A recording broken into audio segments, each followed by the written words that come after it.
And in some cases be tolerated in 2006. But the reality is, throughout Europe, soccer players of color are often subjected to racist acts and language as they play what is known as the beautiful game overseas. The World Cup, the globe's single largest event, begins Friday on ESPN and ABC.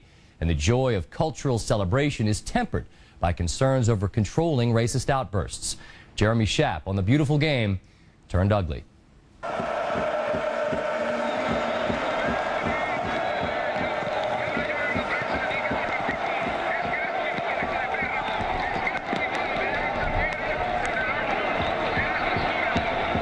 Carlos Kameni is from Cameroon in West Africa. He plays goal for the Spanish club team Espanyol, one of the strongest teams in perhaps the strongest league in the world.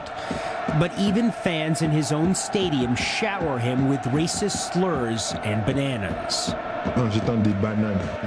When I see a banana on the field, I think, I'm not a monkey, I'm a human. It's hard for those far away to understand.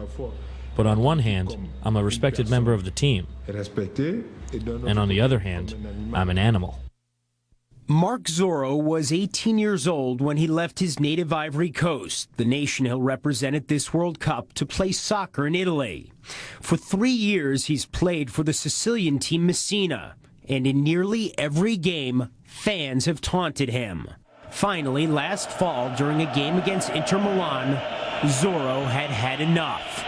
He picked up the ball and threatened to walk off the field. 2 players from the opposing team rushed to Zorro's side, imploring him to stay on the field and the fans to stop. I couldn't take it anymore. What I did was instinctive. They were in my head. My head was so full of what they were saying, I couldn't concentrate on the game. And I couldn't go on like that. And I had to pick up the ball. When Zorro next played Inter Milan, some fans held up a banner that read, "Peanuts and bananas are the pay for your infamy." 3 months after the Zorro incident, Samuel Eto'o, a striker for Barcelona and one of the world's best players, found himself in a similar situation.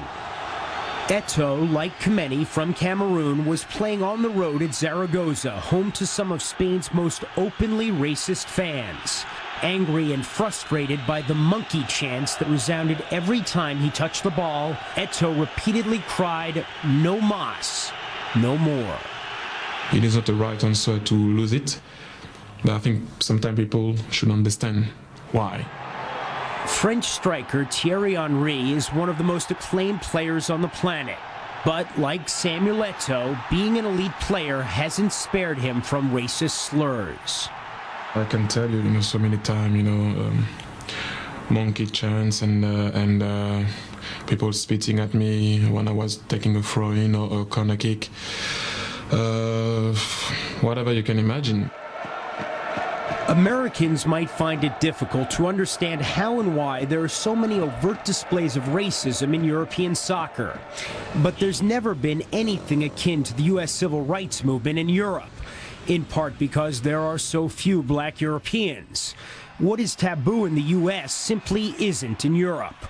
The continent, in fact, is home to dozens of far-right political parties, many of which have become popular by breeding fear of black and Muslim immigrants. European soccer has also long been a bastion of hooliganism. In the stadiums, all of this makes for a combustible mix. The biggest thing that we faced, and we're facing it now in continental Europe, is denial. People saying, it's only a few individuals, don't worry about them. What problem? I don't see a problem. It's not to do with race, it's to do with the culture, it's to do with a footballing form of abuse. It's not just some fans who are guilty of racism. 18 months ago, Luis Aragonés, the coach of the Spanish national team, was preparing his team for a World Cup qualifier against France when he was overheard exhorting one of his players by insulting France's Thierry Henry.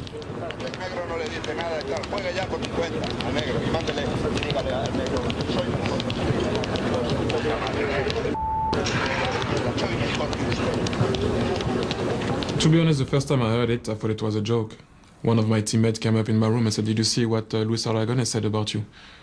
And I said, "No, I just, and then told me what he said, and I went, come on. He said, no, it's on TV, they have it on TV. I said, how can they have that on TV? And I put the TV on, and there it was. I was speechless. The Spanish Federation fined Aragones $5,000.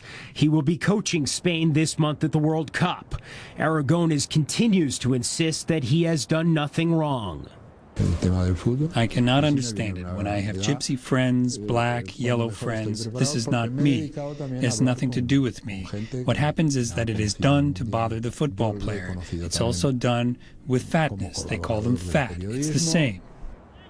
It's very different to say someone's got a big nose or big ears or is going bald or is fat. And we've never had in this country or other nations people being killed or maimed in the street because they're fat. There have been times when extremism in the stands has spilled onto the field. For example, Paulo Di Canio, a striker on the Roman team Lazio, has several times returned the fascist salute to the fascist fans who worship him. Europe's national soccer federations have the power to regulate behavior in the stands and on the field, but most have taken no action. When people were complaining about it sometime, the authorities and even the referees on the pitch were just saying to you or whoever was getting abused, get on with it. Okay, I have to get on with it, but you would like also after that the authorities do something about it. A year ago, Henry did something himself. In conjunction with Nike, he launched a star-studded TV and print campaign in Europe urging fans to help fight racism. Stand up. Speak up. So many people, close their eyes on what is happening right now and don't want to talk about it because it became a normality.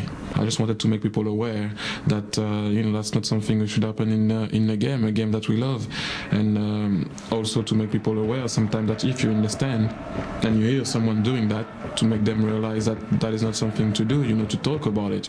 Even if it's one person in the stadium, it's one too many. Seeing someone who is possibly the world's best player to say, no, this is wrong, I don't accept this, is very, very significant. But it's a balance, it's not their responsibility in 2006 to be taking on these types of battles. There are people paid lots of money to run the game, to make sure that that's done in the most efficient way and ensure the welfare of everybody.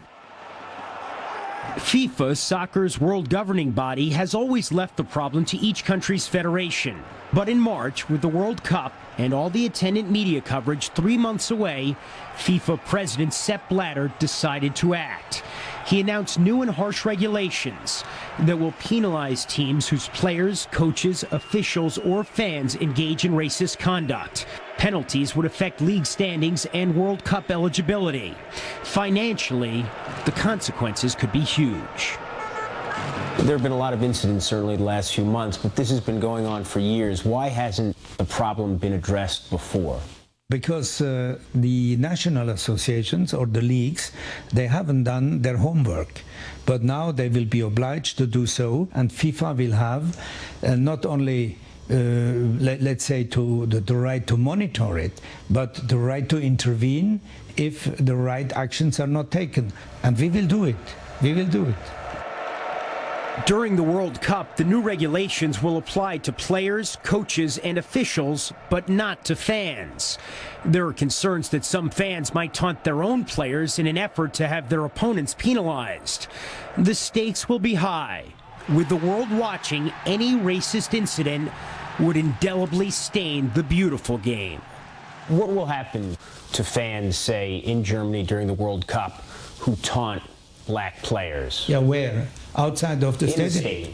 No, if they do it in the stadium, then I abandon. Then we close stadium, we go home. Definitely.